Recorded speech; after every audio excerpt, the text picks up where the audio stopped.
नामदार प्रकाश आंबेडकर यांचं तरी काम म्हणजे बोलण्यापेक्षा त्यांनी करून दाखवलेलं आहे.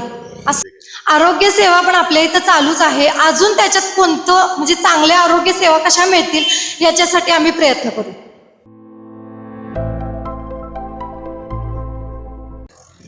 आपल्यासोबत शिवसेनेच्या देखील या ठिकाणी जिल्हा परिषदेच्या उमेदवार आहेत ऋतुजाताई शिंदे, त्यांच्याशी सुद्धा संवाद साधा. ऋतुजा रणधीर शिंदे नामदार प्रकाश आंबेडकर साहेब यांच्या पक्षातून अधिकृत उमेदवार आहे आणि आम्ही आता म्हणजे आम्ही मतदारापर्यंत पोहोचतोय. त्यांचा पण चांगला प्रतिसाद आम्हाला मिळत आहे. म्हणजे त्यांच्या समस्या जाणून घेण्याचा आम्ही पण प्रयत्न केलेला आहे आणि त्याचं नक्कीच त्यांच्या समस्यांचं निवारण आम्ही करू आणि त्यांनी आम्हाला संधी देऊन त्यांची सेवा करण्याचं काम आम्हाला द्यावं असं मी हे करते. आज तुमच्या प्रचार फेरीमध्ये फिरत असताना बऱ्याच लाडक्या बहिणी तुमच्या पाठीशी आहेत. लाडक्या बहिणींचं काय मत आहे या निवडणुकीकडे? लाडक्या बहिणींचा पण चांगला प्रतिसाद आहे. त्या पण मतदारांपर्यंत पोहोचण्याचं काम करत आहेत. म्हणजे त्यांच्या अधिकृत लाडक्या बहिणींनी म्हणजे बाकीच्या ज्या लाडक्या बहिणी आहेत त्यांनी लाडक्या भावाकडं म्हणजे त्यांनी जी आपल्याला लाडकी बहीण योजना चालू करून आपला भाऊ वर्षातून एकदा येतो त्या भावानं आपल्याला ओवाळणी दर महिन्याला चालू केलेली आहे.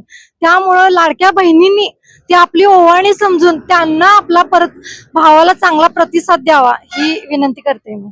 पण विरोधक असं म्हणतात की 1500 रुपये तुम्ही जे काही लाडक्या बहिणींसाठी देताय, घर खर्च कसा भागवायचा त्याच्यात काहीच होत नाही. त्यात लाडक्या बहिणींना घर खर्च त्याच्यात कसा भागवायचा हे त्यांना माहितीच आहे. त्यामुळे जे आपल्याकडे जे पहिल्यापास काय नव्हतंच आता त्यांनी जी लाडकी बहीण योजना चालू करून म्हणजे महिलांना एक प्रकारे चांगली योजना चालू केलेली आहे. त्यातून त्या स्वतःचा खर्च, घर खर्च, मुलांचा खर्च त्या सांभाळू शकतात. त्यातून हातभार लागला एक प्रकारे. हा महत्वाची गोष्ट म्हणजे की आपल्या इकडे एक नाही नामदार प्रकाश आंबेडकर आहेत, आरोग्य मंत्री आहेत, त्यांच्या माध्यमातून कशा पद्धतीने या ठिकाणचा कायापालट झालेला आहे? त्यांनी तर म्हणजे खूप आरोग्य सेवा चालू केलेल्या आहेत. गारगोटीचा भरपूर विकास झालेला आहे. पहिली गारगोटी आणि आत्ताची गारगोटी ह्यामध्ये खूपच एकदम डेव्हलपमेंट झालेली आहे आणि अजून याच्यापेक्षा जास्त डेव्हलपमेंट आम्ही करू शकतो. नामदार प्रकाश आंबेडकर यांचं तरी काम म्हणजे बोलण्यापेक्षा त्यांनी करून दाखवलेलं आहे असं मला वाटतं. लाडक्या बहिणींविषयी आपण सगळेजण बोलत असतो. लाडक्या भावांना काय सांगाल?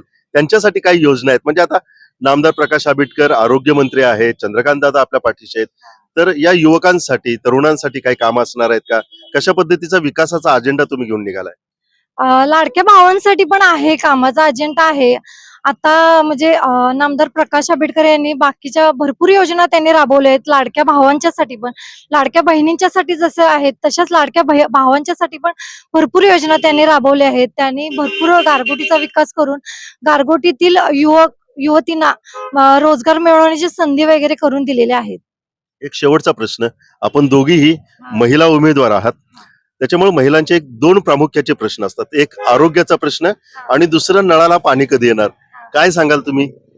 नक्कीच आम्ही नळाला पाणी येण्याच म्हणजे तुम्ही आमच्यावर विश्वास ठेवून आम्हाला भरघोस मताने निवडून द्या. आम्ही नक्कीच त्यांचा समस्या म्हणजे जास्तीत जास्त नळाचा प्रश्न आहे तो नक्कीच आम्ही लवकरात लवकर सोडवण्याचा प्रयत्न करू. आरोग्याच्या बाबतीमध्ये आरोग्य सेवा पण आपल्या इथं चालूच आहे. अजून त्याच्यात कोणतं म्हणजे चांगल्या आरोग्य सेवा कशा मिळतील याच्यासाठी आम्ही प्रयत्न करू.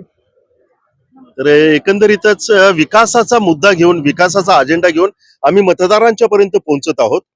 नामदार प्रकाश आंबेडकर असतील, नामदार चंद्रकांत दादा पाटील असतील, यांच्या माध्यमातून भुदरगड असू दे किंवा राधानगरी असू दे किंवा गारगोटी असू दे, त्याचा पूर्णपणे कायापालट केल्याचा दावा त्यांनी केलेला आहे.